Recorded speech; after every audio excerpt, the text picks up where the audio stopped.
I'd like to welcome everyone to episode 6 of the Muncie Music Scene podcast. Today I have Dave with me. I will allow him to introduce himself. Hey everybody, I'm Dave, Dalton, drummer for Legion, Yellowtooth, and Demons of Wrathica, and a few other projects here and there. Alright, Dave. Normally I like to talk in like a chronological sense. I'll explain that to you, just kind of give you an idea of where we're going to start. When did you start in music? Well, I guess I originally started probably somewhere around 10 years old. Kind of depends on which way you want to go with it. Earlier than that, my dad had a guitar I used to tinker around with, and he would show me stuff. As far as the drums go, I was probably around 10 years old.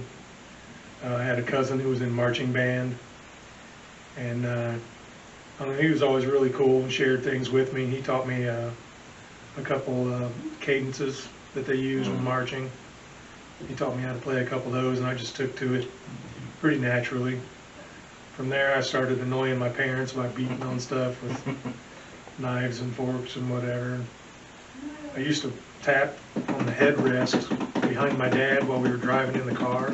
Oh, God. And I really drove him over the fucking edge. Equate that to a kid kicking the back of the seat. Yeah, that used to piss him off. But other than that, he was real encouraging as far as playing music went. I did school band in 5th and 6th grade. By that time, I already had a drum set at home. My dad had scrounged up a drum set and got for me at Rocky's Music. I don't know if you remember Rocky's Music. I don't. It's old I'm school. not initially from Muncie, so. Rocky's was old school. Back during the time frame I'm talking about, which was like early 80s. Rocky's, I think it started out as Rocky and Jim's. And at some point, Jim actually ended up with the store, but they stuck with the name Rocky's. It was more familiar or whatever. But yeah, they were a popular music store like during the mid to late 60s, early 70s. Anyway, that's where my first kit came from.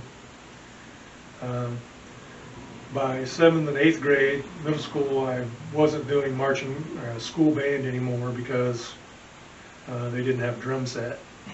And that's, that's what I thought I already at that point mistakenly thought I was too cool for a school band because I wanted to play on the drum set and not just stand at a snare or a bass drum or whatever. I actually deeply regret not sticking with school band. I was going to actually ask if you continued that when you were in high school. No, all through middle school and high school, I thought I was too cool for band. I mean, not literally, not like I thought they were all nerds or whatever, but it wasn't what I wanted to do. Yeah. In hindsight, it really was what I should have been doing. Well, we all have those things we look back on. I definitely remember being out during the summer riding my bike, riding by South Side and seeing them all out there in the heat of the summer day, all marching and sweating their asses off. I'm like, yeah, I'm glad I'm not doing that. But then fast forward a few decades when my daughter is actually marching with Southside. I was going to say, I remember you being a supporter. Yeah, and once I kind of vicariously lived that life through her a little bit, and that made me really regret not going for it at that time. When did you start in your first band? The very first band I was in was called Sights and Sounds, S-I-T-E-S, because the female lead singer's name was Lynn Sights. Anyway, I call it a band, but we really just got together and played a couple songs at one function, and that was it. Oh yeah. That was real early on. I was probably in, I don't know, I must have been in 6th or 7th grade, something like that. You started early.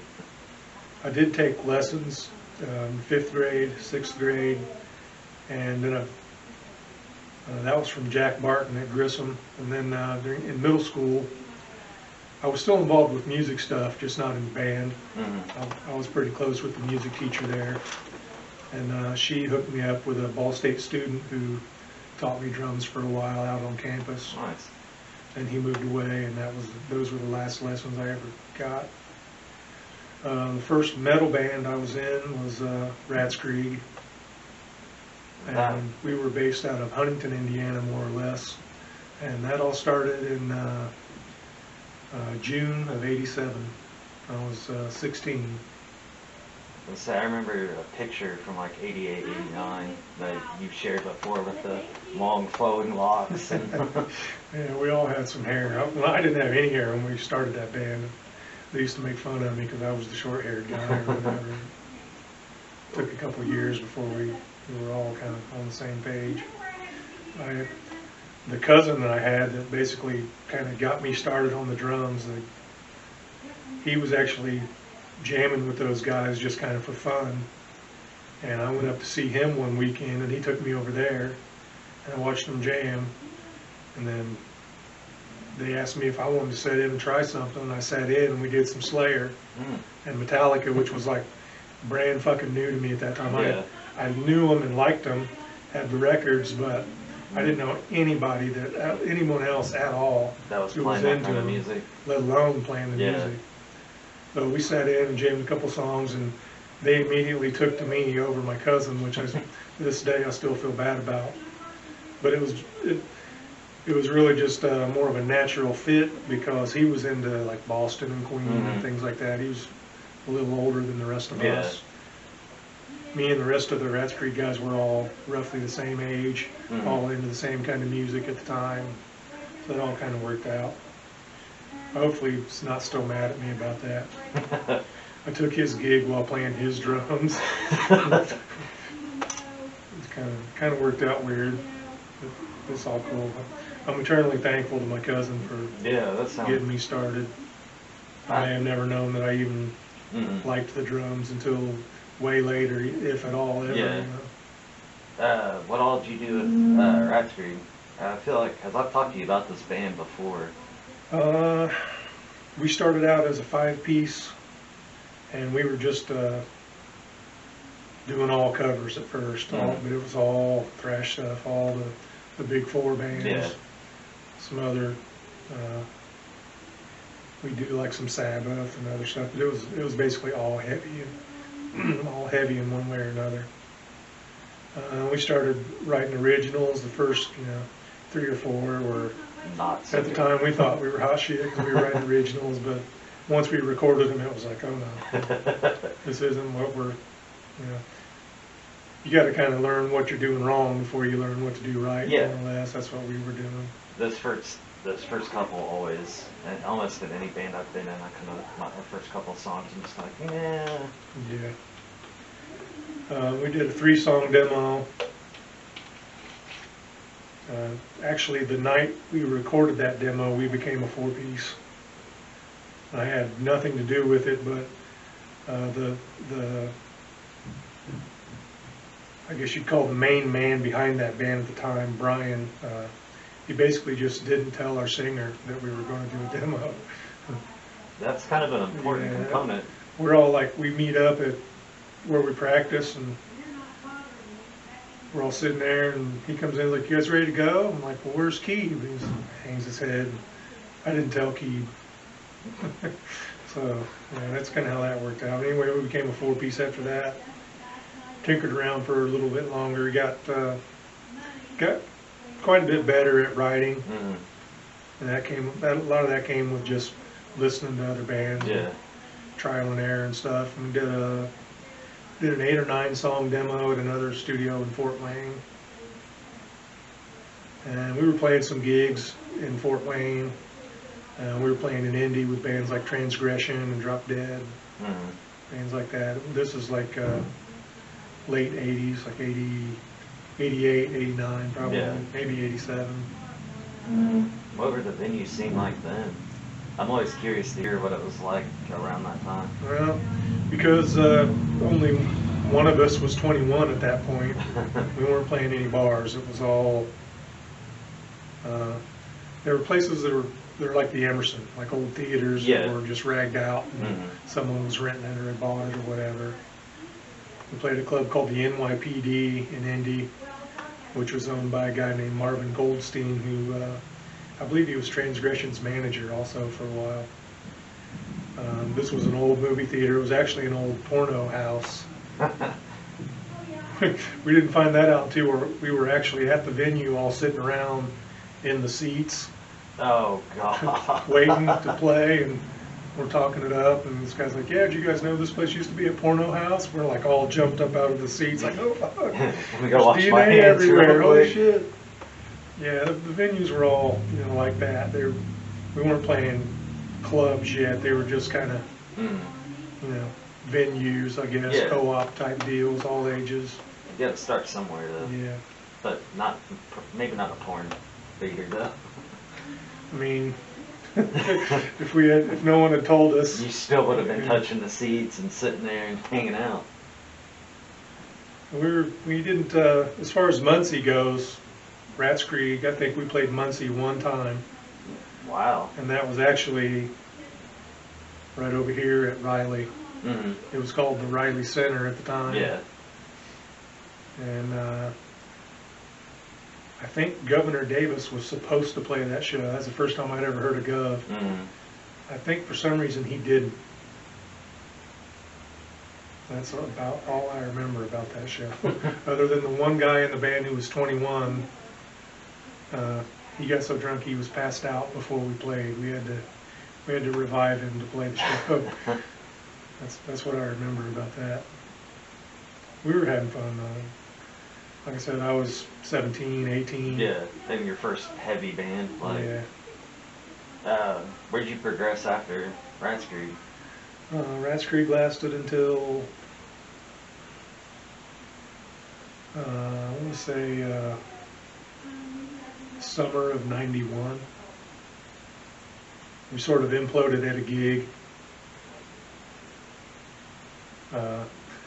Macabre had played that show as well. They were popular, but Yeah. not quite as as popular as They are now. eventually became.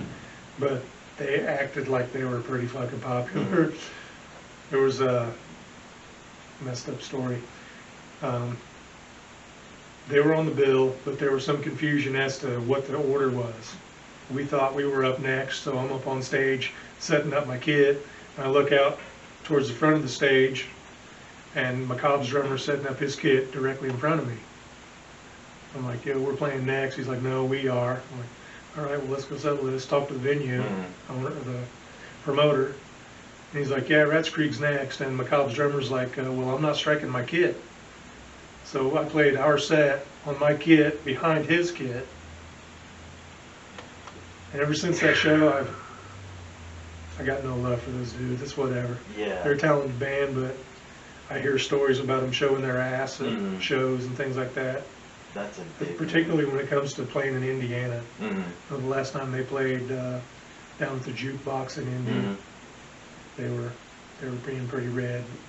Anyway, yeah, pretty much fuck those dudes. Pretty much how I feel about that. But at Rats Creek, basically imploded that night. And actually, before any of that even happened, probably sometime, maybe the winter before, the spring before that, my good friend at the time, Dave Stater, who actually played guitar with Rats Creek for a couple shows, he came to me with an idea for a band name, and that name was Legion. Oh. And he had gotten it from, he was watching Exorcist 3. So basically our name initially came from a movie. Yeah. But then we kind of researched it, figured out it was from a verse in the Bible and all that kind of stuff. Yeah. It all seemed heavy as hell. And I just like I like the name itself, just regardless of the Yeah. biblical connotations or whatever. It's easy to remember. It's one word. And plus, Like- it implies size. Yeah. You know what I mean? Like, so it was just like, as soon as he told me that, I was like, yeah, that's a band name. And the day after Rats Creek imploded, he had already, by this time David played a couple shows with us and then stepped down. And we had our original guitar player who was passed out at the Riley show Yeah. before we played. We had him back in the band. And anyway, that next day I called my buddy Dave and was like, "Remember a few months back when you dropped that band name on me?" Like, "Oh yeah." I was like, "Well, let's start it." So basically, within a week of Rats Creek being done, Legion was started. And it was basically just me and Dave. He played guitar initially. We had another friend named Chuck Mora who has since passed away from cancer. He was supposed to play with us. but that part never worked out. By the winter of '91, Dave was my roommate at the time. I completely forgot about that. By the winter of '91, Dave and I were looking for places. We had to move out of the house we were in, and I happened to find a place to live and a singer for our band all in one shot, and that was Ben Ressler. Moved in with Ben, and I think Dave moved in not too long afterwards. He might have went back to stay with his mom for a while. Anyway, long drawn out story there. Legion all started at a house over on Light Street, just off University. And within a month or two of me moving in, we had a guitarist in the band, another guitarist in the band, who's already living at the house. So there was 4 of us. How big was the house? It was like a 4-bedroom. Oh, 2 bedrooms were in the basement. We jammed in the basement. It was like a split level. Pretty cool house. Some stuff happened with Dave. He got in trouble. Went to jail for a little bit. It was over like silly stuff. It wasn't anything bad. Alcohol related, like excise police or something. Yeah. While he was in jail, we happened to find Sean King. He came in mad early with it? I didn't know that. He was the last original member, more or less. But we brought in Sean, so that put Sean and Bob, the other guy who lived at Light Street, playing guitar. And I basically had to go to the jailhouse and visit Dave and ask him if he wanted to play bass or basically not play anything.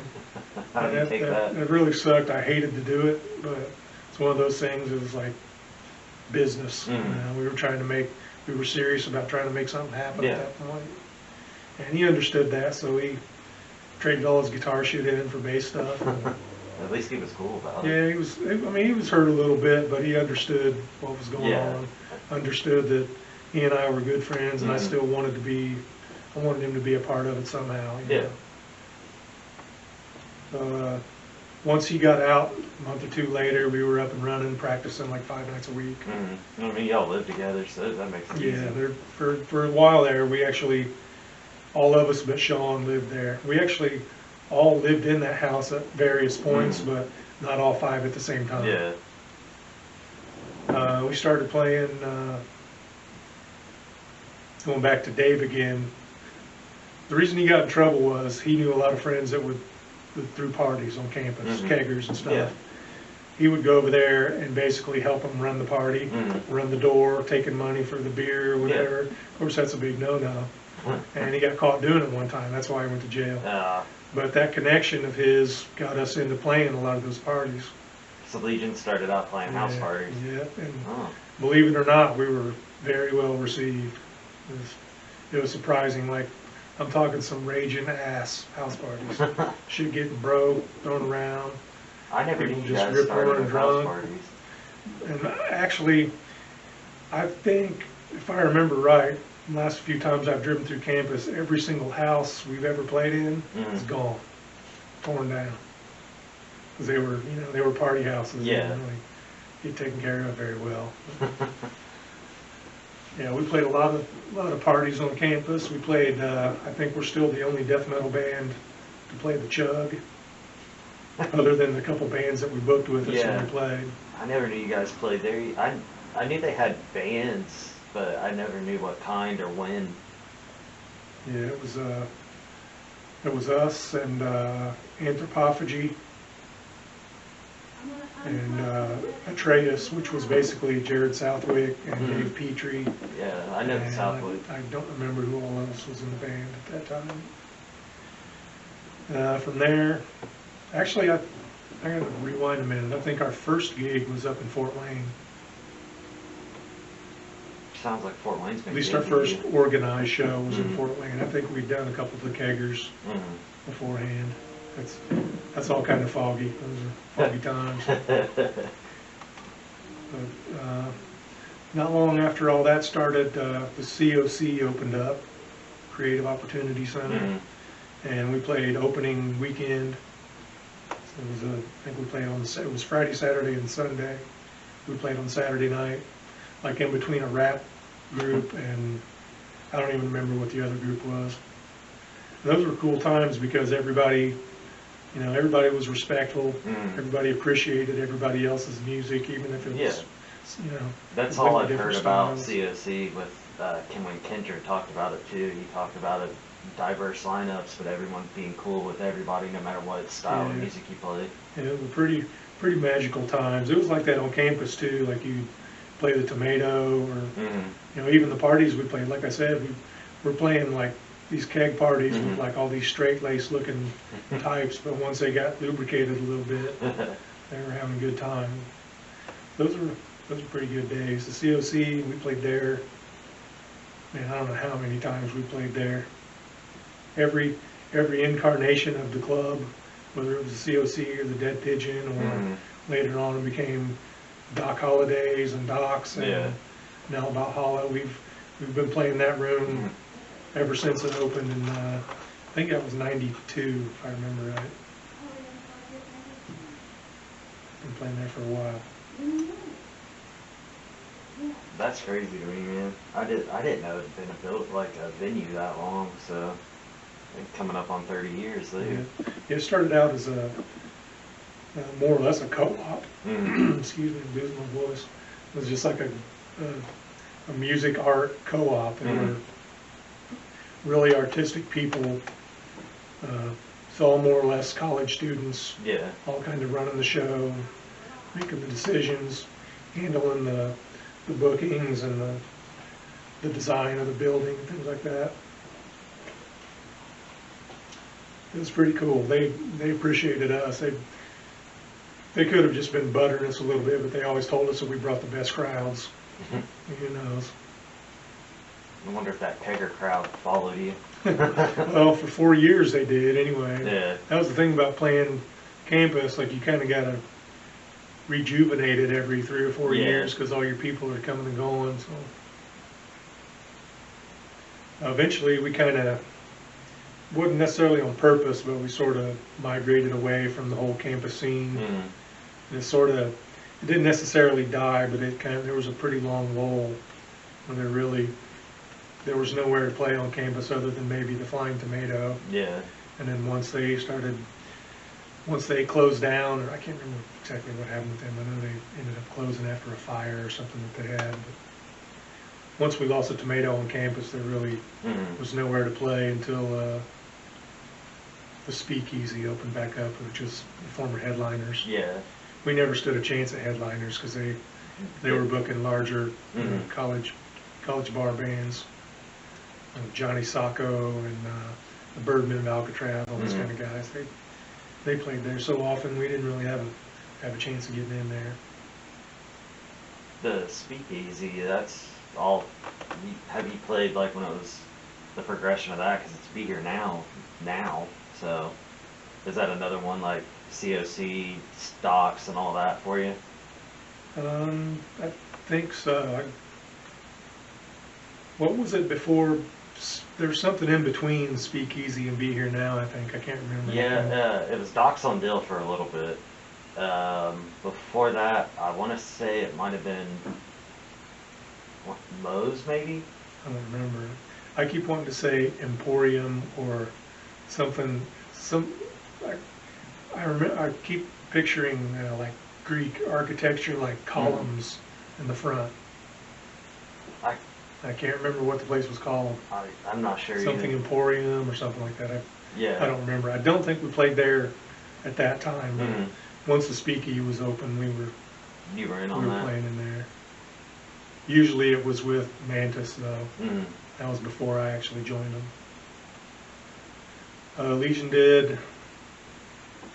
we did a 6-song demo at, I don't know if you ever heard of Repeat Performance.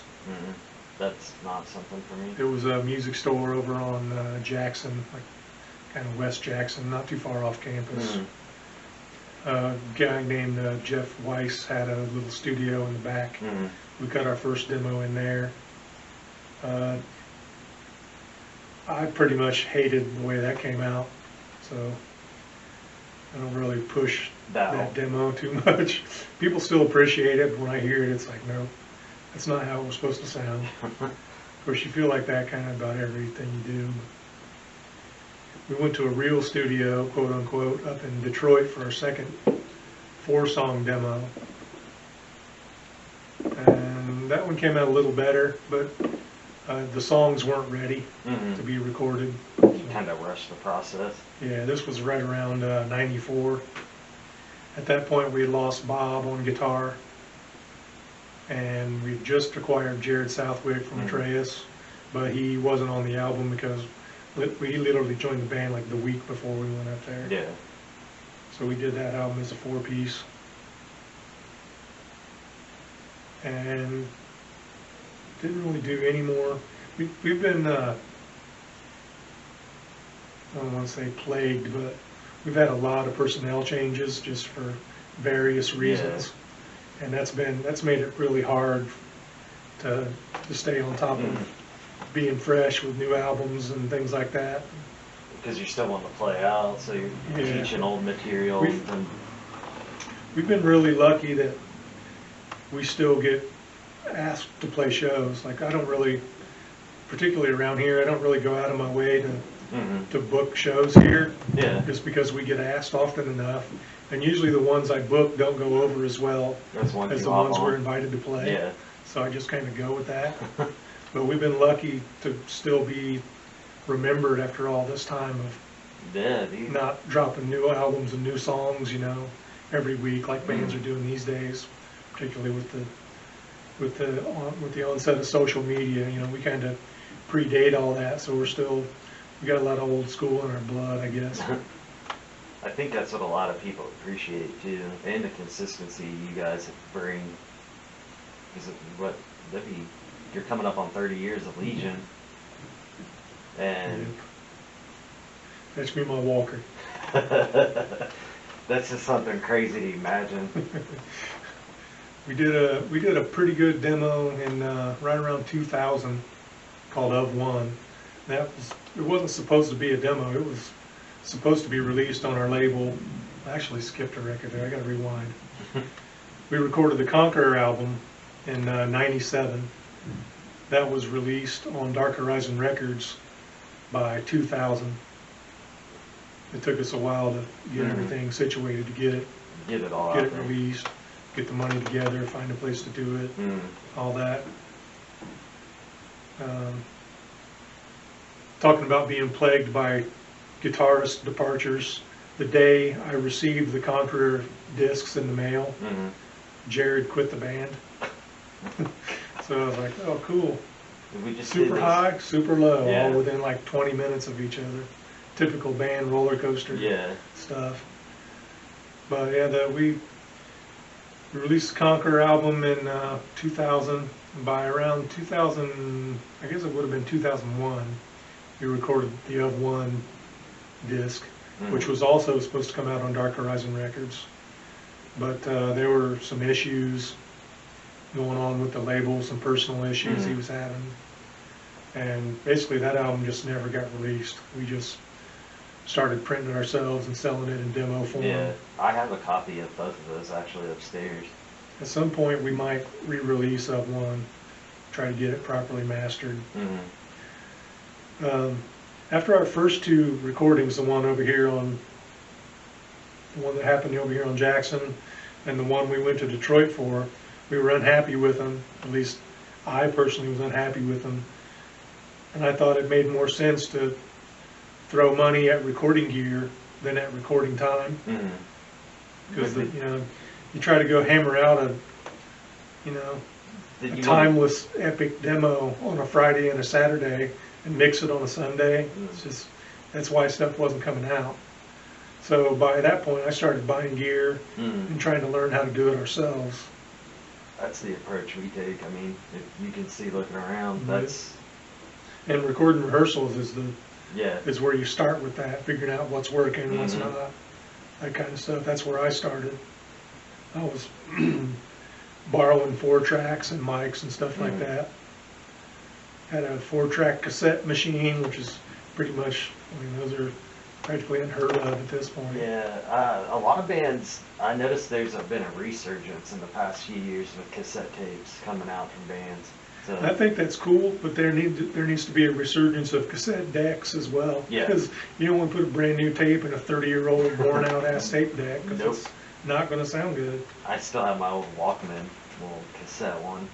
It has the built-in speakers, so you don't even have to wear the headphones. You know, I mean, if you got a nice tape deck that's been well taken care Mhm. of, you know, cleaned and keep it demagnetized and all that kind of stuff, Yeah. you know, it's going to sound pretty good. But I honestly don't even know if half the people that buy the tapes are even listening to them. I think they Right. might just be buying them. It's just to like, have it. look, I have a cassette tape. So you started the DIY approach there. Yeah, the Conqueror was done on an 8-track cassette machine with Mhm. like 2 mics. The drums were triggered, but they weren't sampled. It was Mhm. it was me on an electronic kit, but Mhm. with actual cymbals mic'd up, Yeah. and then everything else obviously was mic'd up. Mm-hmm. Yeah, Conqueror was an 8-track cassette recording, and then the other one disc that was 8 tracks on an ADAT machine. I don't even know what that is. That's one of the early digital recorders. It was basically a VHS tape. Mm. That's what it recorded on. Hmm. It sounded really good, but there was no editing or any of that kind of stuff. You It just was have to be on just it. like having a tape machine, only Mm. it was digital. Hmm. For that, we had this was my father-in-law's rehearsal studio where we did this here in Muncie. I don't know if you remember where Woody Sells Welding Mm-hmm. was on Madison and Weiser. Upstairs there, he had a full-blown, a half-blown studio. It wasn't like, it wasn't like a professional studio, but it was a very, very, very nice Yeah. recording rehearsal studio. The entire room, the sound room was entirely covered in black shag carpet, like floor, walls, ceiling, everything. It was dead as hell in there, but it sounded really good. That one came out all right, and considering it was, DIY, pretty much 100% Mhm. homegrown, Yeah. You got to learn on the go. and I was kind of proud that it was us. It Mhm. wasn't all digitally manipulated and stuff like that. The one thing I did have to do to it was, of course, I play a double kick set, Yeah. and I could never get, I could get them to sound, I could get the 2 kicks to be the same pitch, tuning wise, but the right one always sounded a little bit sweeter than Mhm. the left. So for that recording, I basically dumped all the drum tracks onto a digital 4-track, like studio in a box. Yeah. Actually belonged to Necrophagus. They let me borrow it for like 3 months. But I dumped all the drum tracks onto that, and then took a sample of one of my right kick drums and sampled it over all the left kick drums To on make the them entire recording. It took fucking forever. Ooh. But no matter what I did initially, I just couldn't get the left kick to sound The same as the right. as good as the right. Yeah. And that was driving me fucking nuts. So You're I one had of to the fix few that. drummers I remember seeing with the 2 kicks. I think it's, even looking over there, he's single kick, double kick pedal. I'm a fan of both, actually. There are things to be said for single kick, double pedal. Mhm. One of those is what I was just talking about, the tuning issue, Yeah. the tone issue. And also when you're playing a double pedal, I don't know, maybe you have to be a drummer to understand it, but your sense of timing is enhanced because your feet can sense each other through the drum. It That makes makes any sense. It sense? makes sense because the way the pedal's set up. That was the first thing I noticed, because I actually switched to a single kick double pedal for a while for Mhm. a couple different projects I was doing, and that was the first thing I noticed. Was like, man, I'm a little bit tighter this way. It sounds, I can even it out because I can. Not that's the only way I can describe it is my feet knew what each Yeah. foot knew what the other was doing. They were more in touch with each other. Whereas on 2 separate drums, you just kind of, it's all up here Yeah. more or less. But 2 drums looks cool. Whatever. I come from the '80s when that was the thing. There's big ass kick drums right up, like Mhm. like on your drum riser. I even remember when we used that. I sit in the kick drums right up front. Just it draws you in.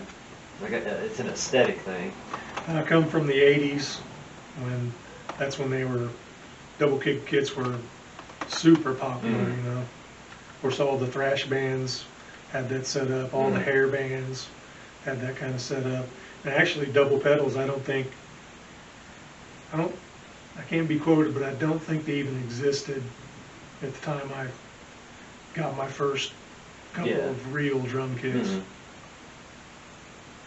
They actually didn't have an actual new store-bought drum kit until about 3 years into the Rats Creek days. All my kits before that were Pieced together. Yeah, all kind of cobbled together, reworked here and there, bought one part at a time, whatever. So they're in the early 2000s. Is that around the time that your daughter was born? She was born in '98. So how'd that change? Because I've talked to Jason and Pat and them about being a dad and a musician around here, and I'm just curious to hear your aspect of it. It changed things, but then it also didn't. I mean,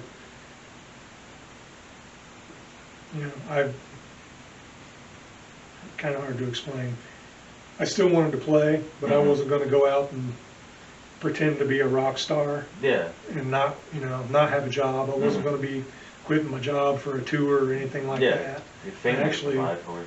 I actually had a couple offers, not right away, but by the time she was probably 5 or 6, I had a couple offers. Like, had a chance to do some touring with Demericus, or at least I auditioned for them and played some shows. Those guys. And I kind of lost that gig right off the bat because I was like, I really want to go, but I can't go for free. Yeah. And I don't expect you to break me off rich, but I can't just take off and leave my wife and daughter home while I'm out. You had your priorities in mind. Yeah, I tried to. We still played local shows. We still had band practice, sometimes in my living room. When my wife was pregnant, we were rehearsing in my living room with the electronic drums. Actually, we were just kind of all plugging into the 4-track and then listening to the playback through my stereo in the living room, cranked. And my wife would be in the living room because there was nowhere else to be at the time in our house. And my daughter would just be kicking like mad while we were playing. So she was introduced to music before she was ever born. Yeah, I can't really say a lot changed other than there were just some changes of bigger things that I turned down because it was the right thing to do. Yeah. I would never hold that against my wife or daughter or anybody for that matter. It was just simply what needed to be done. And I wouldn't change that for nothing. I mean, if I somehow had a chance to go out and freaking play with Slayer or something, I mean, obviously not, it wouldn't happen, but if it did, and I could go out and make a career out of it, then I would have done that. But that would have been a long shot at that time. And living around here, that's not going to happen. That's really the only thing that changed. I just had to kind of reel it in for a while. So, what is that? Did you guys play the first Dead Leaf? I think it was in 2004. Trying to remember that conversation because we're in like the early 2000s right there for you. Man, I can't remember if we played the very first one. I think we did. Seems like the first couple were at the fairgrounds. Yeah, that's what Pat told me the last episode. The first couple were at the fairgrounds, so maybe we did. I think maybe we did. The Dead Leaf really, from what I remember, it really didn't take off until they moved it to center stage. That's when the crowd just exploded. They're just, and Muncie's like that. Like, you can't just do one, you can't have one fest and expect it to go over gangbusters. You gotta pound it into Muncie for a while before they even realize it's a thing. Muncie's like Muncie's like a big school dance where everybody's too embarrassed to get on the floor. Nobody wants to be the first one. Yeah. But as soon as somebody else is out there, It's more. people will start, oh, Yeah. this is cool. I can do this without getting laughed at or whatever. Booking shows around here is a lot like that. No one will come until a couple of their friends have told them they missed something, basically. That's how I heard about Dead Leaf in high school. I missed out on the first one, but I heard about the next one, and I was like, oh, I'm not gonna miss out on that one. So I ended up there. I do remember seeing like you guys and Acrophagus and I think Dying Gear at the time. Yeah. Subconscious played a couple, or what was it, Subconscious? Cryptic is who played Yes, with us. yeah. Around that time, were you just doing Legion? Because I feel like... I was in Hellwinkle at that time too. I think Hellwinkle played the first few Dead Leaves as well. I was going to say, because I know there's a couple time frames there where you've been in multiple bands that are like actively playing some shows at least. Yeah, I've been in at least one band since 1987, and it's been pretty much at least two since around 1994 or 5 when I started playing with Hellwinkle as well. I got asked to join Mantis. Man, I don't even want to guess what year that was. I got asked to join Mantis, and Shane wasn't real happy with me being in Mantis as well as Hellwinkle, so he more or less just put Hellwinkle on the shelf. So it went from Legion and Hellwinkle to Legion and Mantis, and then Mantis became Red Horse, so it was Legion and Red Horse. Then it was Legion and So Saith, and then my old band Rats Creed got back together for some stuff. Yeah. So I did some shows up north that were, it was all three bands on the same bill. Played with them right in a row. That was actually fun. I liked it. People were like, aren't you tired? I'm like, yeah, I'll be tired tonight, but... Yeah, right now the adrenaline's going. Yeah, it was fun. The Dead Leaves, it was usually Legion and Hellwinkle. Yeah, I remember Hellwinkle now that you said the name. I had a lot of fun in that band. I learned there were a lot of mistakes I was making musically that I learned to not do anymore because of that band. Number one was just trying to play too fast, playing too fast for the songs. Yeah. You know, tempo.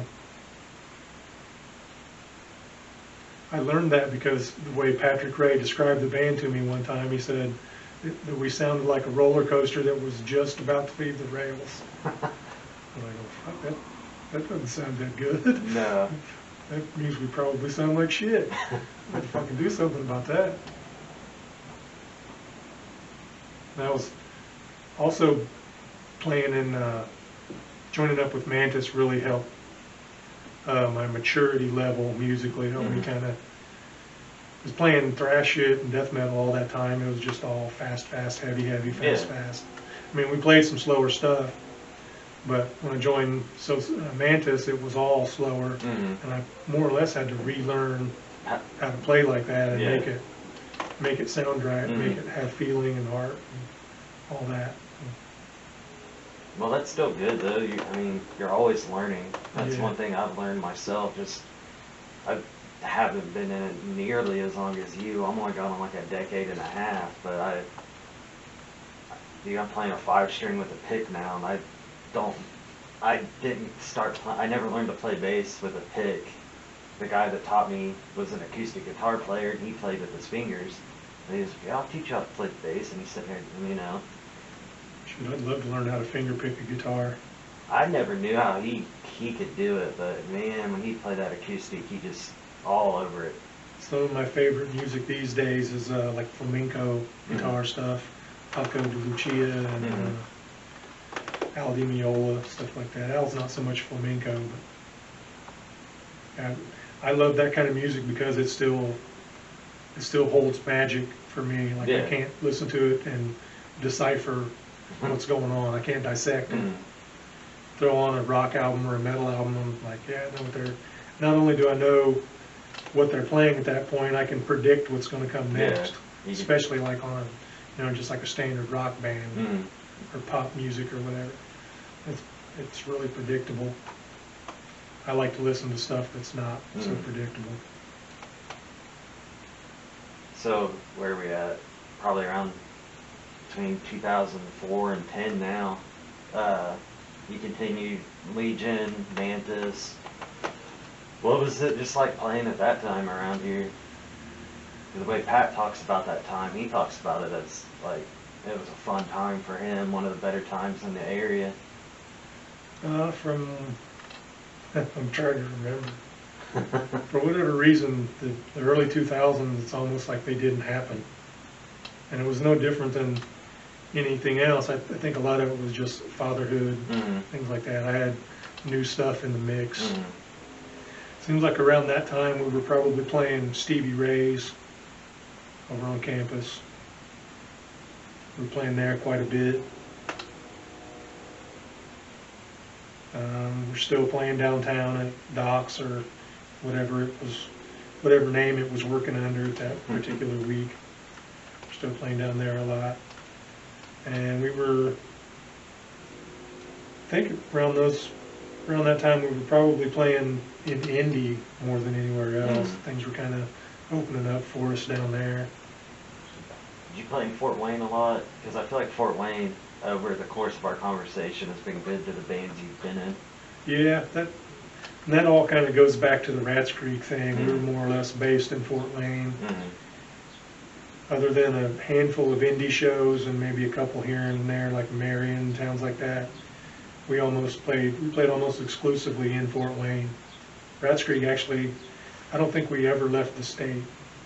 We played near Chicago a few times, things like that, but most of the time we played at like reception halls in Fort Wayne.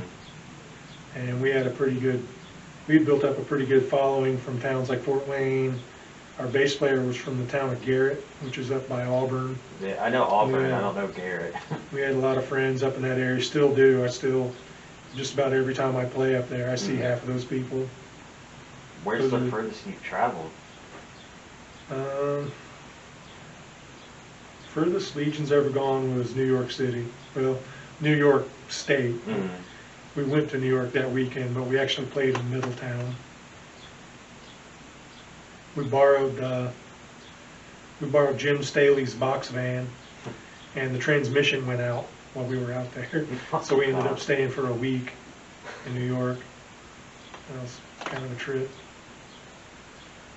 We've done a lot of fests up in like Michigan, over in Ohio, Kentucky.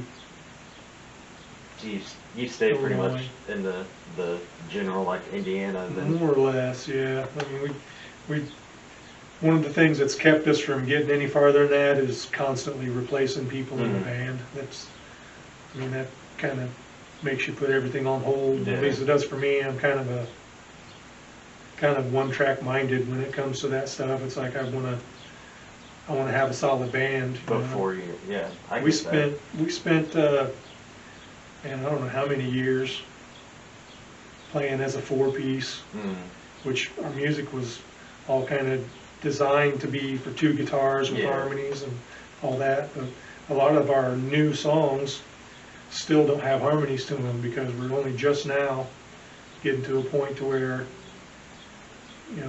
we've got two guys, and we've got we're able to put time into working on all that stuff because we'll actually be able to play it live. If and when all this virus stuff breaks.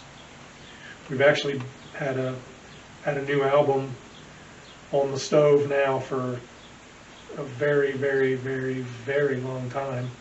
But with all the personnel changes that have been happening, we haven't been able to finish it. It's all been done other than the guitars. And that's where your personnel changes come in the most. And we were actually just getting back into working on it. I made some pretty major changes with my recording setup at home. And we haven't even talked about all the personnel changes in the band, but we had come full circle and Scott Lindell had rejoined us. And we were just kind of getting back in the swing of things and working on guitar tracks, actually recording stuff when all this virus stuff hit. That is one thing we can hit though, because that's been in my head. Because I was trying to figure out when Rubel came in the band, when Sean King left. Man, I used to know all this stuff, and it's been so long now that it gets kind of foggy. We had the original 5, Sean being the newest of the original 5. Within a couple, this was 90, more or less 91, very late 91. Within a couple years, Bob had left, and we got Jared. Within about another year of that, Ben, the vocalist, and my friend Dave Stater, who was playing bass at the time, they left at the same time. It was funny when Ben left, he's just like, yeah, see you at practice. It just never came back. Never came back. Dave kind of did the same thing. He had, I won't go on record with anything about what was going on with Dave, but he had reasons to leave. They weren't legal reasons, I'll put it that way. He wasn't on the run or anything, but he basically had to leave town, take care of some stuff.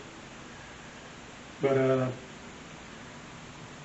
from there, we got Daniel Eisley as a bassist vocalist, who was a very talented dude. It was a pleasure having him in the band. He was a really strong metal vocalist and a good player.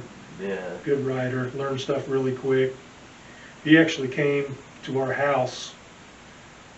At this point in time, me and Sean and Jared, and I think Jeremy Starkey from Necrophagus, were all living in a house on Wheeling. And Daniel came over one day and came up to me and didn't necessarily beg on his knees, but he basically expressed his deep interest in joining the band. Yeah. And, I think I'd seen his band Solophidian once before that. Not really knowing a whole lot about him, I was kind of like, well, whatever. We need a bass player if you want to play bass. He wanted to play bass and sing. Like, well, take you on as a bass player, and then we'll go from there. And within a couple weeks, I think, we were trying out this guy named Joe from Ohio on vocals. And I'd given this guy one song with the lyrics written down to learn for this audition, with a recording of the song, and he just couldn't do it at practice. He just couldn't get the timing right or anything. He got really frustrated and, like, I don't know, went off to the pout or something. I don't know. He was crying. We found out later he was eating our food out of the cabinets without us knowing it. But while he's off kind of trying to do his thing, Daniel said he wanted to try it. And it was funny because this guy who was trying out, he brought his own PA, because we didn't have a PA. So we're like, all right, go ahead and try it, Daniel. And Daniel fucking knocked it out of the park. It was like, on somebody as soon as we else's heard PA. it, it was like, oh shit, we just found our singer. And the other guy, Joe, never really said, anything. So, but once we heard Daniel, I was like, yeah, you do. Joe can pack his shit and go on home. We're gonna have to find a PA. Anyway, that's how that all worked out. We ended up with Daniel on bass and vocals for quite a while. That was when we did Conqueror, and Daniel was also on the Of One recording. Not long after that, maybe a year, maybe two. The time span kind of gets confusing because there's been so much happen with us. Daniel and I are riding together on the way home from a show, and somehow I accidentally reasoned him into quitting. Like, we were talking and he was like, man, I just don't know how. He was talking about how he didn't know how I had time to do all the stuff for the bands I was in. And I was just like, well, I don't. I have to make time. I have to sacrifice something to make that time. And he's like, yeah, I never thought of it that way. And like a week later, he decided he was going to quit. Basically, what I said was, if you're not willing to sacrifice something to make time to get stuff done, then you probably it's time to realize that you really don't want to do it 100%. You might want to do it 50% or whatever, but you don't really want to do it 100. So anyway, that's kind of, I think that never really talked about it all, but it seemed like that really got Daniel's gears turning. Mm-hmm. And within a week or so, he decided to quit. I was really frustrated at first because obviously tired of people quitting all the time and finding new guys. And that right there, you lost 2 positions in the band, so. Yeah. From there, I think we got, I don't remember if we asked Mikey or if we asked Rubel first. I think we had Rubel first, because Rubel knows the fucking Legion lyrics better than I do. He always did.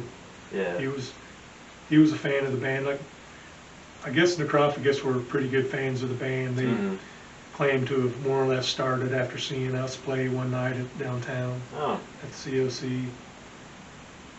I guess we're more or less one of, if not the reason they formed. But yeah, Rubel had mentioned before that he'd like to at least get up and sing some with Daniel or whatever. And he's drumming in Necrophagus at this time, or isn't he? Yeah, Necrophagus was still going. Yeah. With, pretty sure they still had all the original guys. So switching from... And we had Lindell in the band. I guess I kind of skipped where Lindell came in. So it gets fucking confusing. I bet. Before Daniel quit, Sean quit. I think. And that's where Lindell came in. I actually had asked Starkey first, not really any for any particular reason. It just worked out that I had contact with Starkey beforehand and asked him, and he said no. So I ran it past Lindell, who was into it. We ended up with Lindell on guitar, and it gets so fucking confusing. One time I sat down and wrote all this stuff down just to try to remember it, and I couldn't remember everything chronologically. At one point, it was just me and Daniel and Lindell. And I remember this because it was the dead of winter, and we were rehearsing in an actual barn. Oh.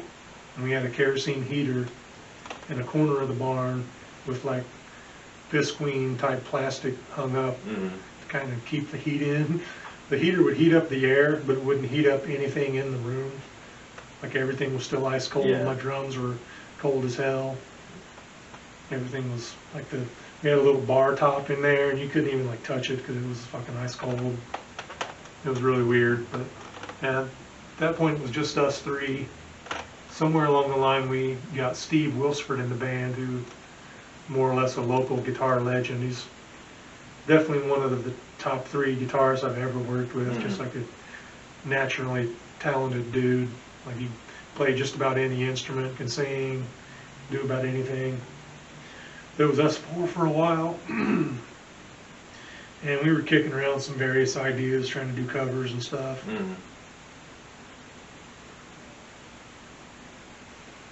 From there,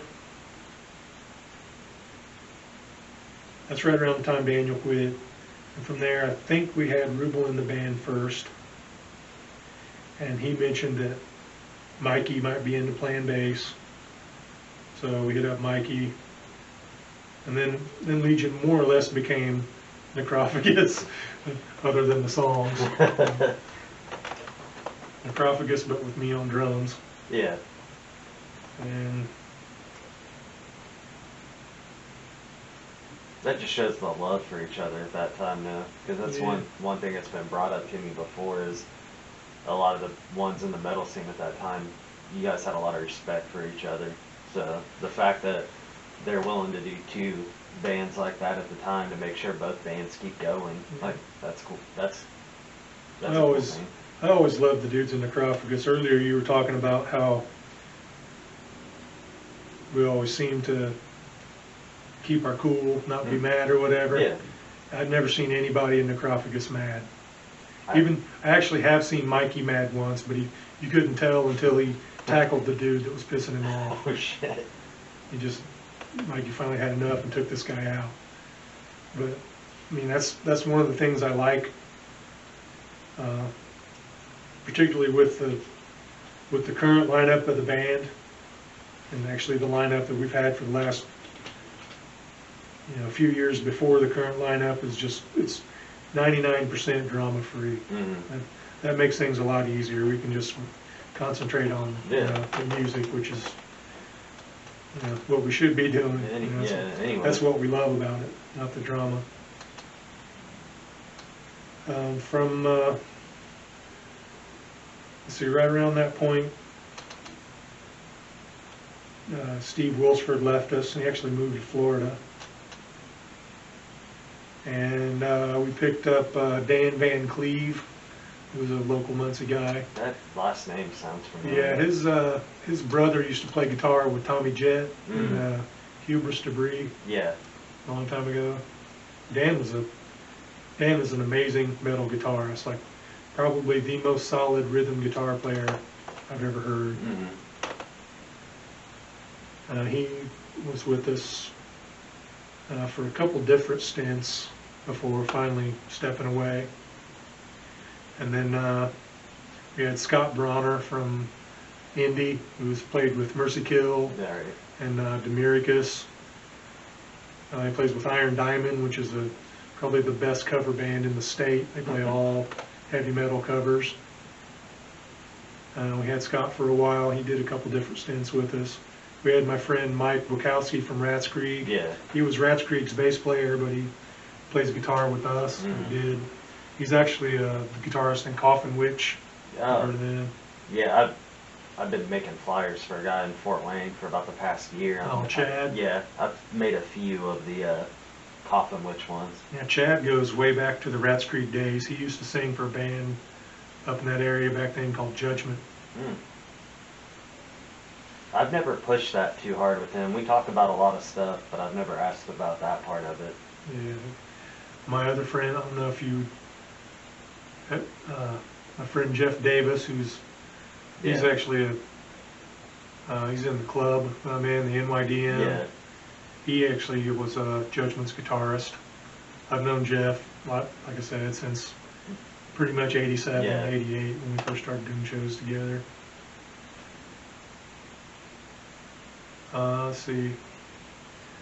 Had Dan on guitar for a while, on and off, and we had Scott Bronner, and we had Mike Bukowski. And those three guys, it was kind of like, they didn't just come back and leave and come back. It was like staggered. It was like, we had Dan for a while, then we had Scott. Then we had Mike, and we had Scott, and it was kind of mixed up. We also had Rob Huff on guitar with us for a while. He plays with Devil to Pay now. Oh, okay, I know that. Back then, he was playing with Signs of Decay, was his band. I remember that band. They played one of the Dead Leagues. Those four guys kind of rotated in and out a couple times. And that's still just you drums, Scott. Yeah, me on. I was still the rest of us. Me on drums, Mikey on bass, Rubel on vocals, Lindell on guitar. And actually, some stuff happened with Lindell. He was out of the band for a few years before he came back. That was part of that whole rotation of those four other guys. Yeah. It's so foggy I can't remember exactly who was in the band when. Eventually it worked out to where we had Scott back, and then at least two of those other guys were in the band at the same time as Scott. I think that would have been Scott Bronner and Mike Wachowski. At one point it was me, two dudes named Mike, and two dudes named Scott. It was kind of weird. From there, basically that's where Corey comes into the picture. We had played somewhere in Muncie. I think we played the Big Shots with his band Demons of Rathica, and I expressed some interest in trying to help him get a recording. Yeah. Which sort of evolved into me playing shows too. Kind of happened, I guess. Which is cool. They're a talented band. Corey's a talented dude. The other guitarist, Jeff Haskins, is real talented. We got a new bass player named Jesse. I'm still trying to get a feel for him. We've only jammed a couple times, but he seems like a solid, talented dude as well. But after I did a few shows with Demons and kind of got an ear for Corey's playing style and stuff like that. I thought he'd be a good fit for Legion, so asked him if he'd want to join up, and he was into it. So that brings us to today. Wow. I'm sure I missed some details in there. That's about as good as I can remember it. Yeah, that's more than I realized. I knew you fluctuated guitarists, but I didn't realize how much. A lot.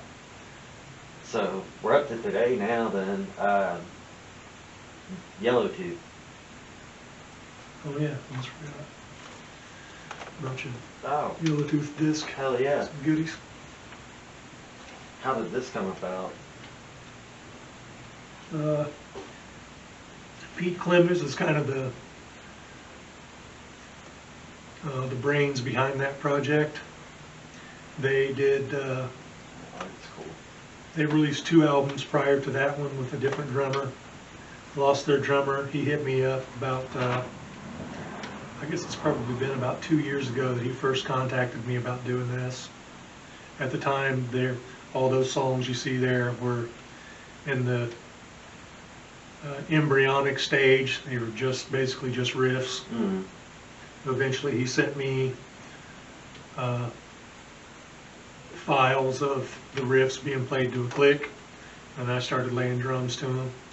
I actually laid the drum tracks before I even knew anything else about the songs. I hadn't heard any lyrics, no vocals, Just the guitar. no bass, no solos, nothing. I sort of just kind of, I don't want to say I wrote the songs, because obviously they were already, Yeah. written, but I sort of, on my own, decided what was going to be where in certain ways, where to put some accents, where not to, where to play, where not to, that kind of stuff. I just kind of had to wing it because I didn't have anything else to go by. That was kind of a first for me, but it was fun. It took us a year or so on and off of sending stuff back and forth before we had something that we liked. Was this going on during COVID? Yeah, it started kind of before. Mm-hmm. I had most of the drums. I guess maybe I had about half of them done before all the lockdown stuff started. Yeah. And finished it up from there. Then there was a little bit of downtime while the other studio that they all worked out of, he was closed down for a while, just, for the COVID stuff. They didn't really get to go in and play any of their tracks until after that. Actually, I know Pete from way back in the Rats Creek days.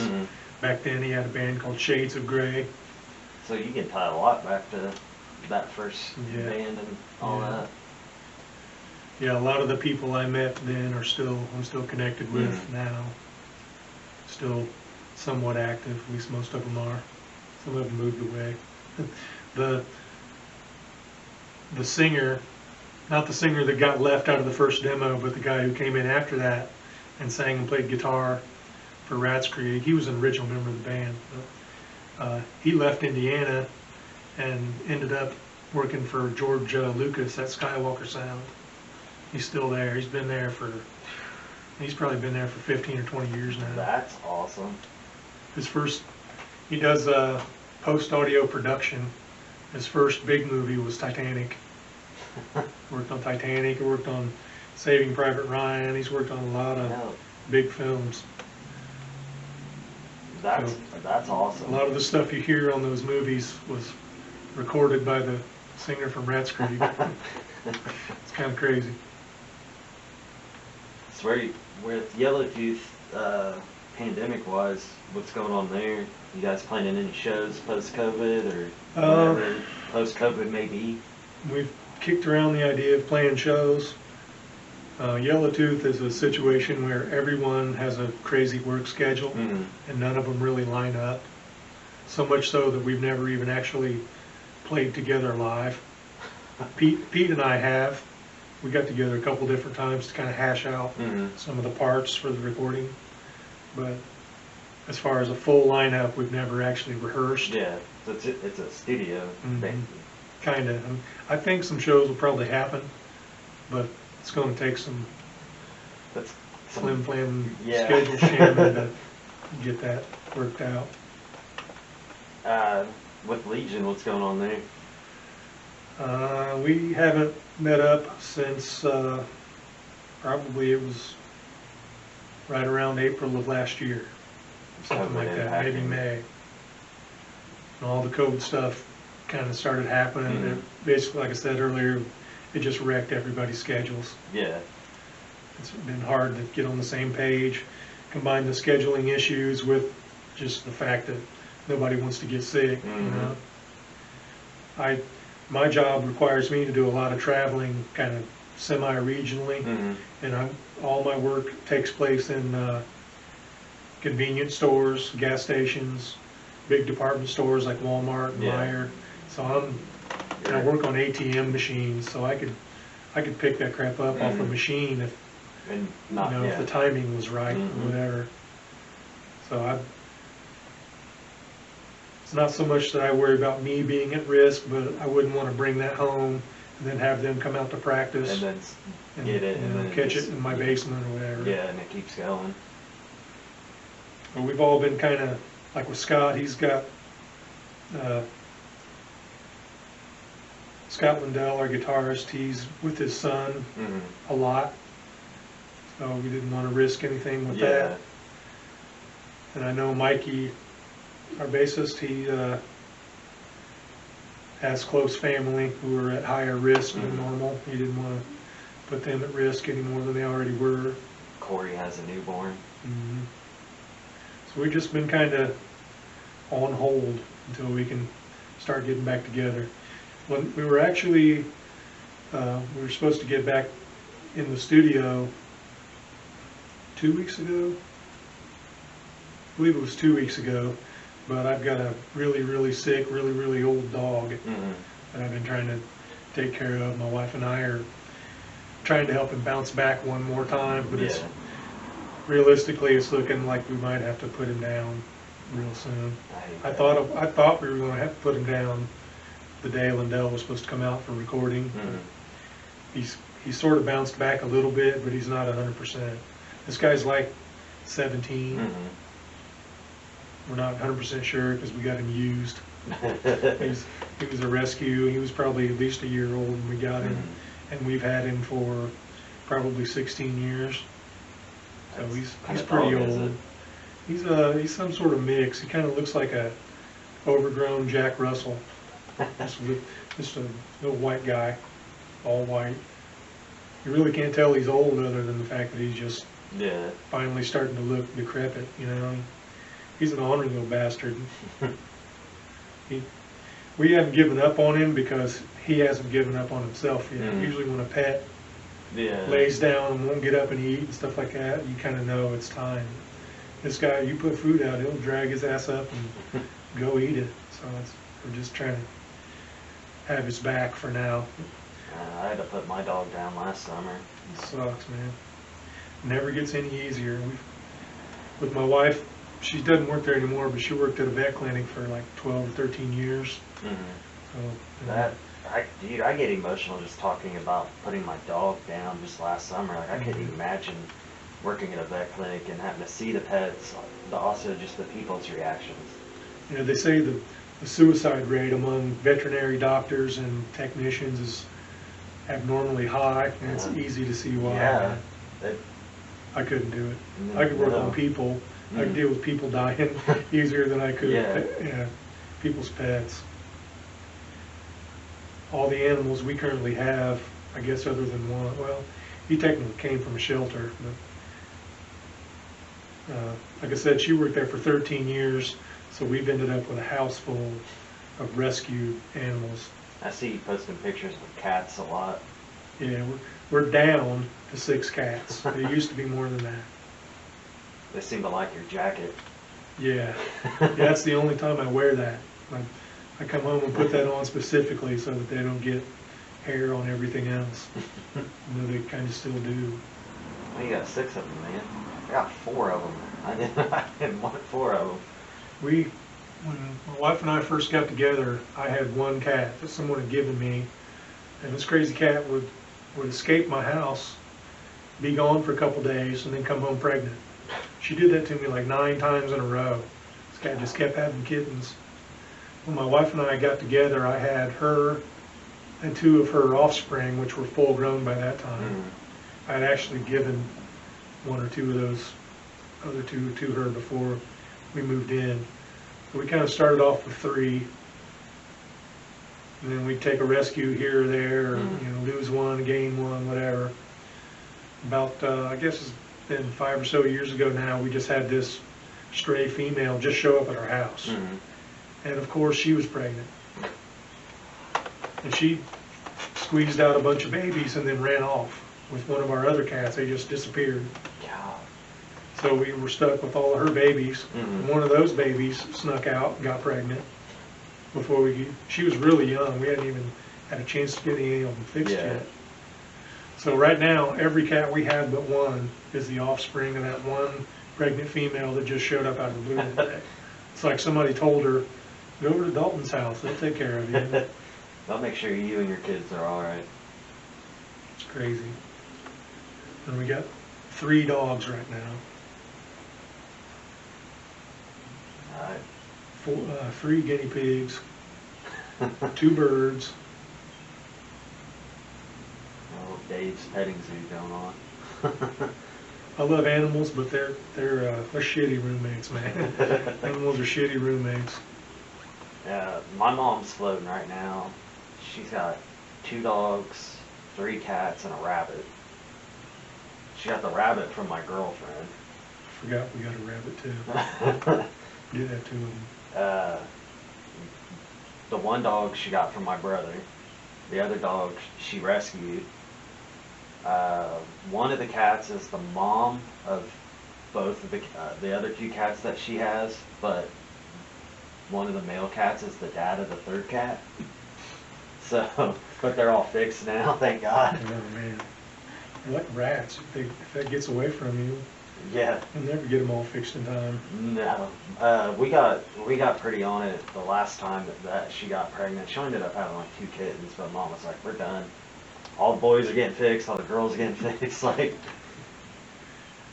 it's for their own good after a while. I mean, yeah, I got 4 male cats myself, and they're all fixed. I have 1, and then the girlfriend moves in, and 1 goes to 4. She tried, actually, just yesterday, and pretty much all this week, we had this, like, tabby cat that was floating around, and she's sitting food out on the back porch, texting me when I'm at work, like, "Hey, can I bring it in?" And I'm like, no. And then it popped up next door. My drummer, Sean, is actually my neighbor. His girlfriend, her kids, found the cat, loved it. Guess who has a cat now? I was sitting in my garage last night after taking a bike ride. I was sitting out there trying to cool down a little bit, and a black cat just showed up in my garage out of nowhere. I was like, "Oh no, hell no, take off." We are full, no vacancy. Where are we at with Demons? What's going on there? Demons is in the middle of working on a recording. Drum tracks are done. We did those at my place, which is where we did the Yellowtooth drum tracks as well. Now Corey is finishing up the rest of it at his studio. Last I heard, he was making some progress on the rhythm guitars. I haven't heard any samples or anything yet, but I think it'll come out sounding pretty good. I like their music quite a bit. Obviously there's some songs I like more than others, which is always the case, but they've got a really thrashy quality to them, and that's what kind of piqued my interest, and I think that just got me to offer to play drums for them. We played with them, and they were on stage ripping it up with a laptop on drums. I was like, "Oh hell no."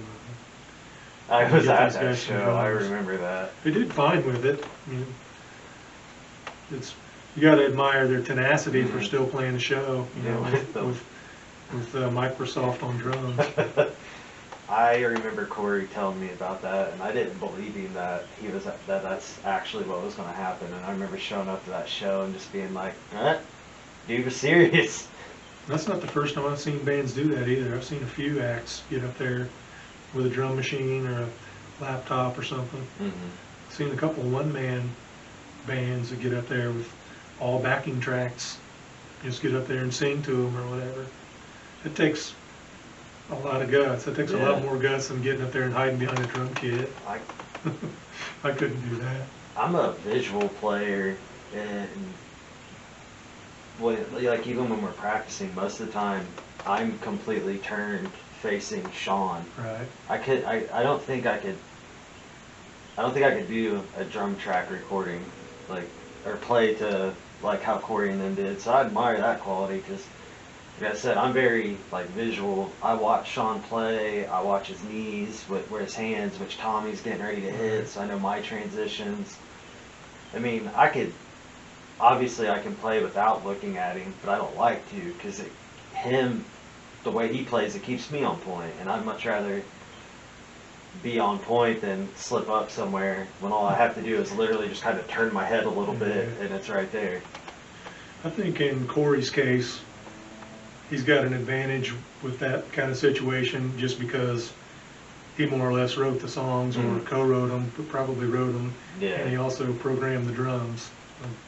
He knows the songs, inside and out. Yeah. So I think that probably helps him in that respect. Talking about this pandemic stuff, man, what do you think's going to happen? Pat and I talked about it for a good while, just locally with bands, music, venues, bars. What's your outlook on it? I want everything to open back up and for all this shit to be over, but the realist side of me thinks it's not over yet. I mean, the mask mandate's over, but the virus isn't over. Yeah. I still wear my mask when I'm working. I mean, I think if it helps, it helps. If it doesn't help, I didn't hurt anything by wearing it. Yeah. Nobody's making me wear it. At this point, I'm choosing to. Yeah, exactly. But I just, with all the talk of variant strains of it and all this stuff that's still kind of floating around out there, I don't think it's over yet. I think there's going to be a little bit of a relapse before things get fully back to normal, if they ever do. I doubt we're going to get back to that kind of normalcy. I do think that when things do start picking back up, we're going to see better attendance at shows, at least for a while, until people get bored with it. Yeah. People tend to get kind of complacent. It's like, especially, I've noticed that around here too. We go through it a lot. You'll get the shows that have a bunch of people, and then the shows that no one shows up to, or you get the shows that people bitch about the cover price. Even you played one of my Toys for Tots shows, Legion did, and I had people complaining about a $5 entry fee for money that was getting donated to the fire department to buy toys for kids. That's a thing that I hope kind of at least disappears for a little while post-COVID. Yeah. People just be happy to be out and be like, bruh, it's $3 or bruh, it's $5. Come on. Yeah.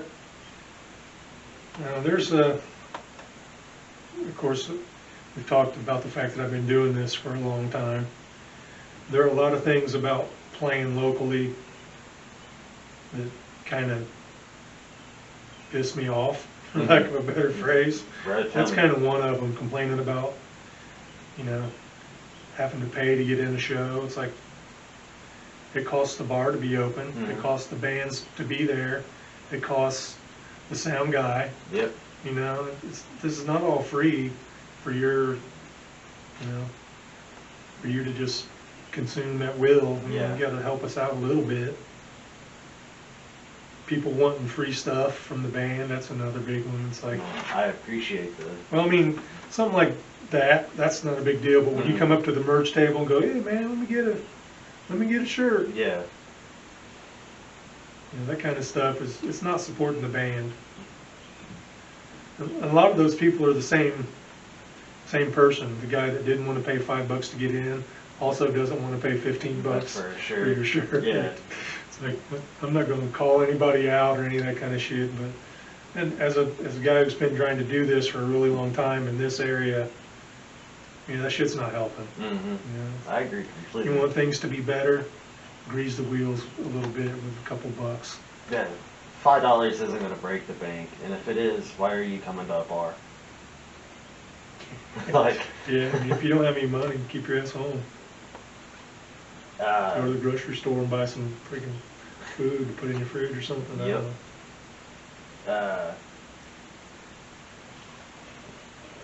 You got any advice for upcoming or current musicians? Just,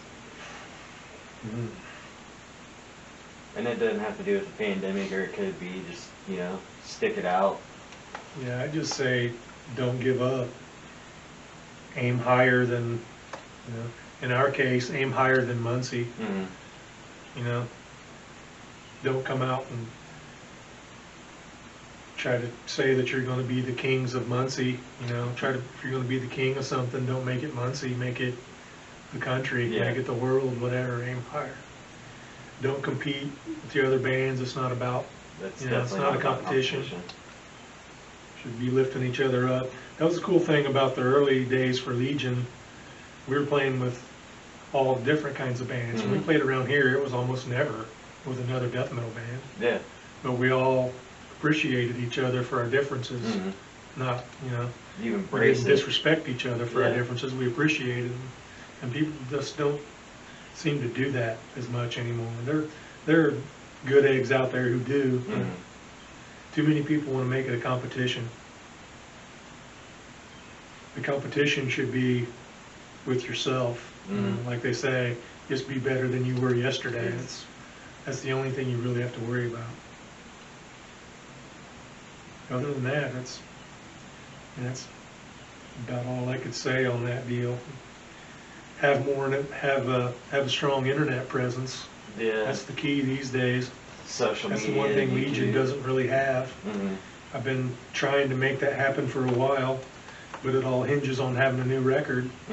So until we have a new record, there's not much we're going to be able to do. I've stuck a couple videos up from rehearsal and stuff like that, and they did okay. That's the Facebook algorithm, man. It kills everything. I noticed even just doing this podcast, man, YouTube seems to be where it's at. I get more views for these videos and more interaction on YouTube than I do with, I don't want to badmouth the program that's putting out my app, I understand. but I do better with the video aspect compared to the streaming aspect. And I listen to predominantly podcasts myself anyway, and it's even getting harder just on this front, just to get it out there too. And man, it's just fucking Facebook. Like, I miss MySpace, where like I could type in Legion death metal, pulls me right to Legion's page, fucking Shovel Motors playing right there, like, and it's right there, right when you click on the page, your music's playing, your background could be this rad ass. Customize your whole page with a little bit of HTML work. Yeah, I do miss the old MySpace, but it got to a point to where people would junk up their pages with so much stuff that it'd take like 20 minutes to load. Especially if back then you were still on dial-up. So like fucking, you're waiting a half hour just to see the top half of somebody's background on their page. But other than that, I do miss a lot of things about MySpace. And I don't remember any drama ever on MySpace. I'm sure there was, but I don't. It just didn't, it wasn't like Facebook. Everybody was on their everybody on Facebook is on a soapbox. Not everybody, but a lot of people are on a soapbox on Facebook, which, some are doing a good job with that, and that's their destiny or whatever, but it's not mine. I'm not going to preach about anything. I'm not going to give too much advice about anything. Maybe if somebody asks me, I'll tell them what I think or what worked for me or whatever. But Yeah. I guess Facebook probably has a huge amount to do with it, but I think we know too much about each other. I think we're at a point to where we're not only connected, we're too fucking connected. Yeah. I want to say it a lot, man. I want to disconnect from Facebook. Like, I'll go through phases where I deactivate it, and then something happens with the band, and I'm like, damn it, I gotta honest to God, if I weren't in a band, I would not have Facebook. Exactly the same. If I wasn't in a band and I wasn't doing what we're doing right now, the podcast. If I could just have the band page and not have to run it through my personal Exactly. page, you bet your ass I would do that. That's exactly what I would want to do. I wouldn't have a personal page at all. Dude, that's one thing I liked about bringing it back to MySpace. Like, when I made the band page, I ended up deleting my personal page and was like, I'm just going to focus on this. People can message me on here if they want to talk to me, and not having to worry about the personal page to do your main page just makes everything so much easier.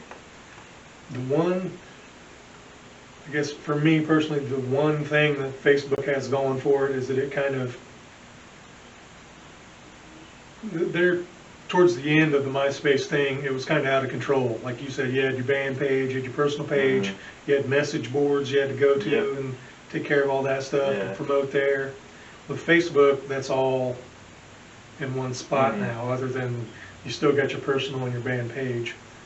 But it kind of narrowed down the places you had to go. But now you can't even really promote on Facebook because it'll get cut down by you can have the swing of the algorithm or whatever. It's almost pointless to have a band page at this point. I mean, if anybody tags you or shares you or any of that stuff, like 5 of their friends will see it. Yeah. I noticed that on our page, the amount of likes we have compared to the amount of, because it tells you like people engaged, you get 3 people, 5 people, like, I could go on and on about that. It's messed up because in the Facebook culture, I guess you call it, when people see that, they think, oh, they're no good. Yeah. They'll dismiss you because you've only got 5 people watching your live stream, or you've only got 1,200 likes on your page. Legion's been on Facebook for over 10 years, and I bet we're not even to 2,000 yet. I haven't even checked. It's not. I quit paying attention to that a long time ago. But people see those low numbers and they'll just write you off. It's never been something that stresses me out. Like Instagram, I don't worry about the amount of followers.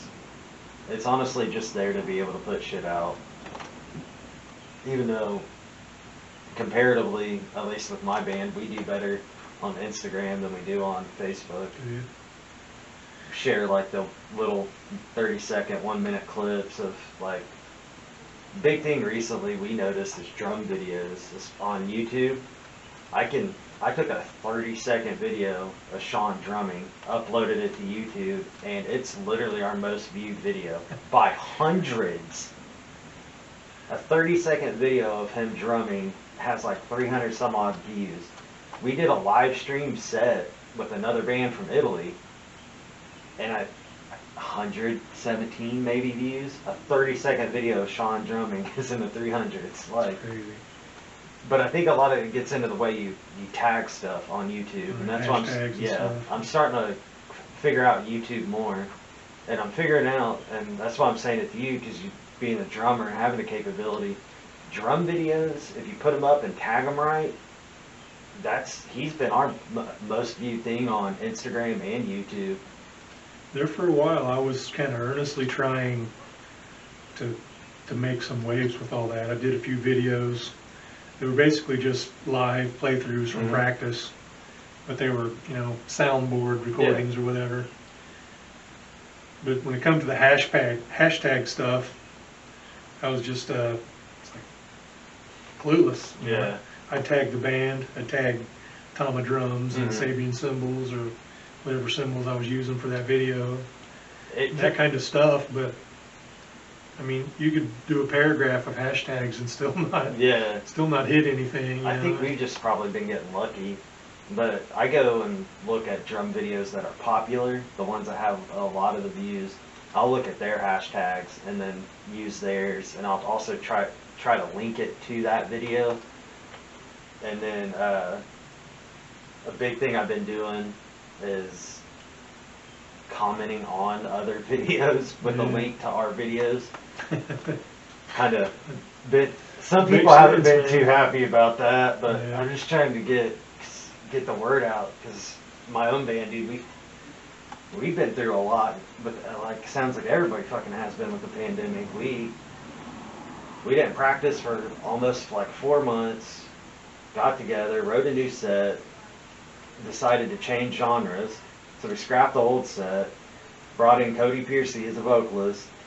Nice, Cody's strong. Writing a different set then, and then our guitarist quits, so we have to write a new set again. It's like, fuck, man, when can I catch a break? And I feel you, man. Legion have sort of started over, and to some degree or another, countless times. Yeah. When we come back from all this COVID stuff, especially with having Corey in the band, and we were, when the lockdown happened, we were kind of just hitting stride with teaching Corey stuff. When we get back together, we're going to be starting over as a band, you know.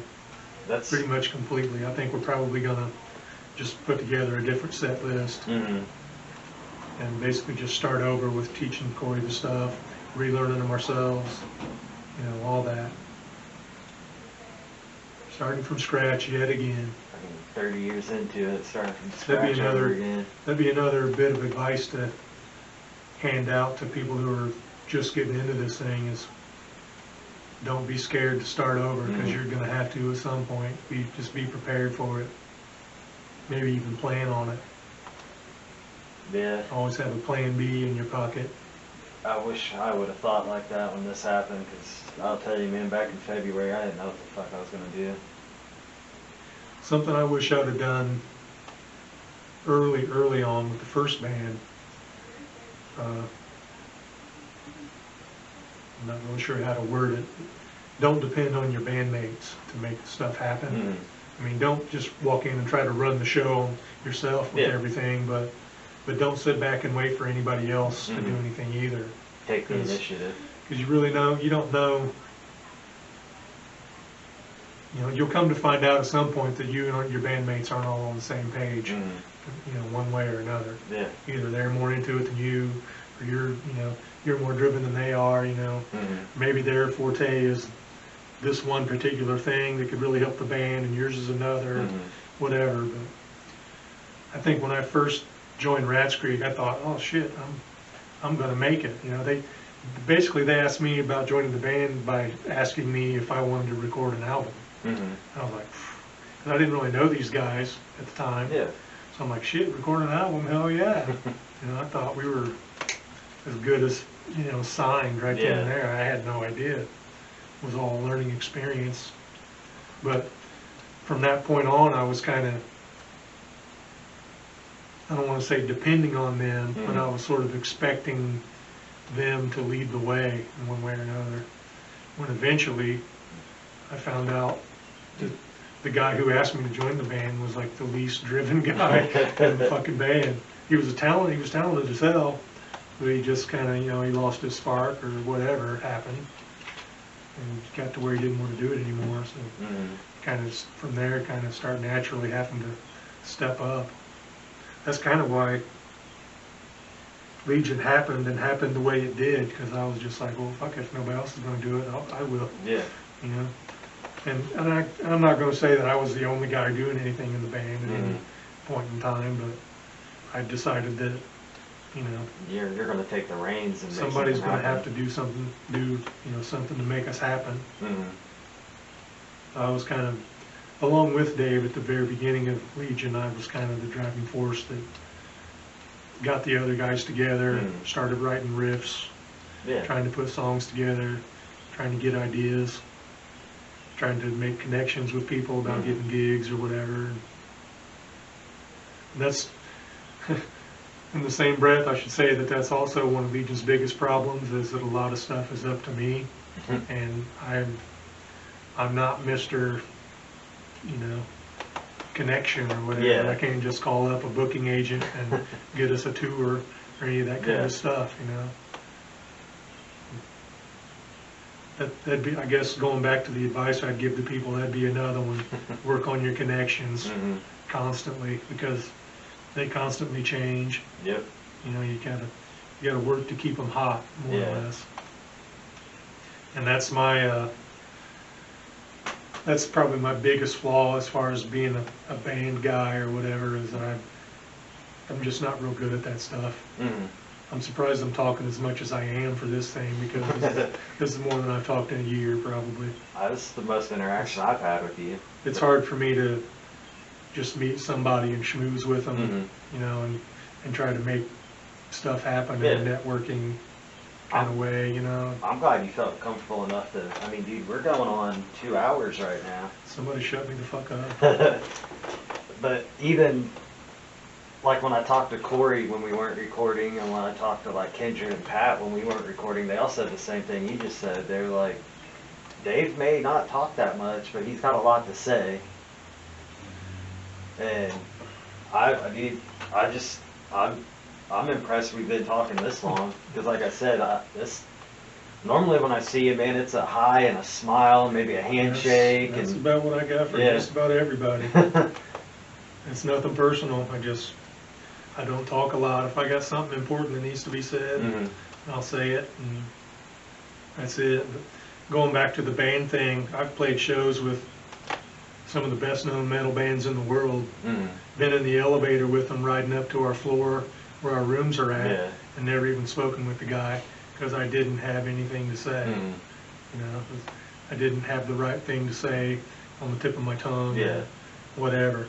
A lot of times it's just been a nod from across the room, or a wave, or whatever.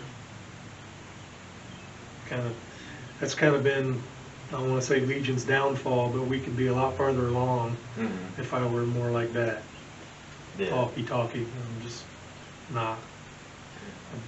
I've never really been one to, hey, have you heard my band? You know, hype up my band 24/7. I'm no salesman, and that's really I guess that's what I'm getting at, is to really make it in the business. I mean, you really got to have some salesmanship, and I'm just no salesman. I always tried to write music and play in a way that spoke for itself, play songs that spoke for themselves, and not really have to, you know, sell it. I try to sell it when I'm playing it, not before or after the fact or whatever. And not constantly on Facebook. Whether or not I succeed in that, I don't know, but trying to network with people and schmooze and sell the band that way, I just don't have a heart for it. I've actually had jobs, like sales jobs, not like traveling or anything, but like music stores. And you know, you get commission or whatever. I'm just like, I can't lie to you and tell you you need this guitar when I don't really know if you do or not. If you like it, fucking buy it. If you don't, then don't. You can get fired for saying that shit on the floor, but that's how I feel about stuff. I can't mind trick you into buying stuff. And it's the same with the band. It's like, you've heard us, you know. If you haven't, listen. Once you've listened, like it or don't like it. You know, you can let me know one way or the other. Not gonna hurt my feelings. Been told we sucked plenty of times. Man, everyone's got to hate on something. Yeah. There were a few, going back to earlier when I talked about us always playing with different types of bands. There were a few bands who went out of their way to kind of poke fun at us or poke fun at death metal by kind of mimicking it on stage, or you know, pretending they were us for 5 seconds in between songs or something. And those bands are all gone. Never heard anything from them. Don't know where any of them disappeared to. They all vaporized. Well, I think that kind of says something about who they were as people, you know, whatever you want to get out of that. I couldn't imagine making fun of a band while on stage at a show that band has played or is getting ready to play. and it was like a punk band from like Marion, the one I'm thinking of. It was some punk band. We played this place. It was like a wrestling house, or whatever. Like they had wrestling matches there with kind of a homemade ring.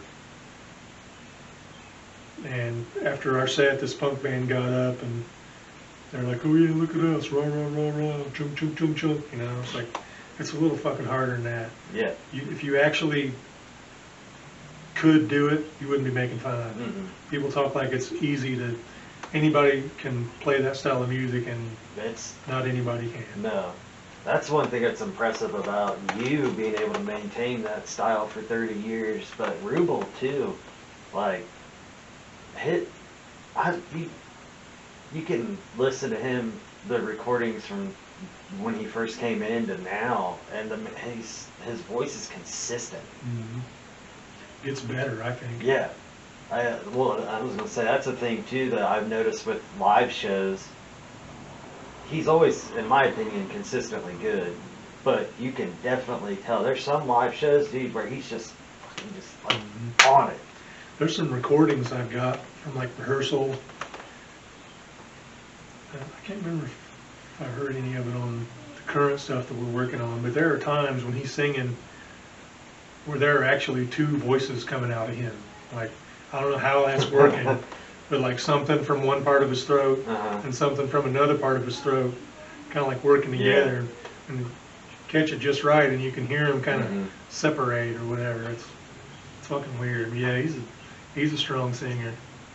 Was actually an influence on me when I wanted to switch over and start doing vocals. I started watching, when I go to your guys' shows, I would kind of stand there, just kind of like watching what Rubel's doing, trying to listen to just the technique, by how he's breathing, how he's holding himself, and then listening to the recordings. He was, like I said, he was a big influence on me when I first started doing vocals. But I probably should have talked to him and asked him how he maintained his voice, because within a few years, I think my voice was done. When he first started with us, he would use honey, like straight out of the bear or whatever, to like soothe his throat. He doesn't use anything now, like water. Yeah, I don't know. Honestly, as far as we were talking about requiring talent to play death metal, people really rag on singers the most as that being supposedly easy. I've been in the death metal scene for 30-ish years. I can't do that. I can't even attempt it. I don't know how. Yeah. Just doing it once, let alone night after night, and not blowing out your vocal cords or, something crazy like that. I don't know how people do it. That's why I said, man, I got a lot of respect for you guys maintaining for so long. Rubel's also a pretty sick-ass drummer.